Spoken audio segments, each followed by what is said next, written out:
कुरान को जहां से खोल ले, कुरान के अंदर जितनी भी चीजें हैं अल्लाह तबारक व तआला ने बहुत आसान कर दी हैं। इस कुरान को जिधर से आप खोलेंगे वो पढ़ने के लिए आया है, ये कुरान समझने के लिए आया है, ये कुरान गौर फिक्र के लिए आया है, ये कुरान तदब्बर के लिए आया है, ये कुरान अल्लाह की मार्फत के लिए आया है, ये कुरान अल्लाह की तौहीद बयान के लिए आया है, ये कुरान अल्लाह की बड़ाई बयान करता है, ये कुरान अल्लाह की अजमत बयान करता है, ये कुरान अल्लाह की शान बयान करता है, ये अल्लाह की रुबूबियत को बयान करता है, ये अल्लाह के महबूब के कसीदे सुनाता है, ये अल्लाह के नबियों के कसस बताता है, ये बिगड़ी हुई कौमों के अजाब की खबर देता है, ये फरमाबरदार लोगों की अतात गुजारों के इनाम की बात करता है, ये जालिमों के मुतल्लिक आगाही देता है, ये अज़ाब जहन्नम से डराता है, ये जन्नत के तबसरे तुम्हें सुना के अल्लाह के करीब लेके जाता है।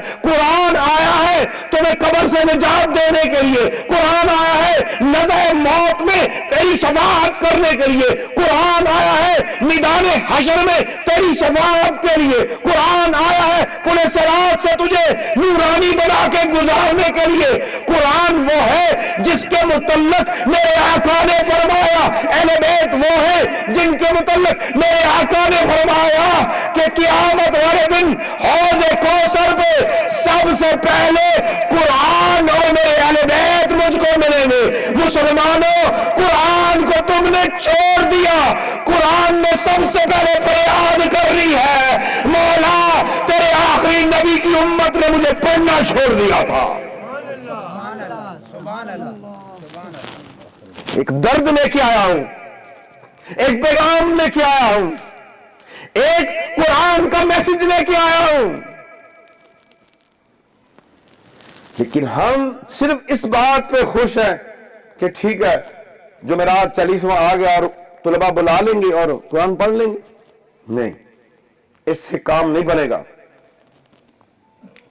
एक दफा मुझसे एक बंदा नाराज हो गया, मैंने कहा, पता चला, मैं उसे राजी करने गया, मैंने उनको मिला स्पेशल जाके, मुझे पता चला ये मुझसे नाराज हैं। तो मैं वहां पर गया तो मैंने कहा जी क्यों नाराज हैं आप मुझसे? कहते हैं जी आपने मेरे वालिद के कब्र पे बच्चे नहीं भेजे थे दरस से पढ़ने के लिए। मैं कुरान को गवाह बना के कह रहा हूं, मैं बात हकीकत करने लगा हूं। हक बात पे कट दिए तो कट जाए जुबान मेरी। क्या सिर्फ दर्स के बच्चे रह गए बाप की कब्र पे कुरान पढ़ने के लिए? मैंने कहा ये बच्चे भी किसी मां के नजर का तारा है, मेरे पास आया, मैं पूरी पूरी रात कब्र पे बिठा के मैं दरस से बच्चे भेज दूं तो ये तो इस तरह काम नहीं बनेगा। आप खुद कुरान पाक पढ़ लें। आप जो है ना इस मामले में आप मुझे हुक्म दे देते, चले मैं अकेला आके बैठ के पढ़ लेता, मैं आप बच्चे कहां से भेजूं? दोस्तों, काम यह है जो हमने खुद करना है।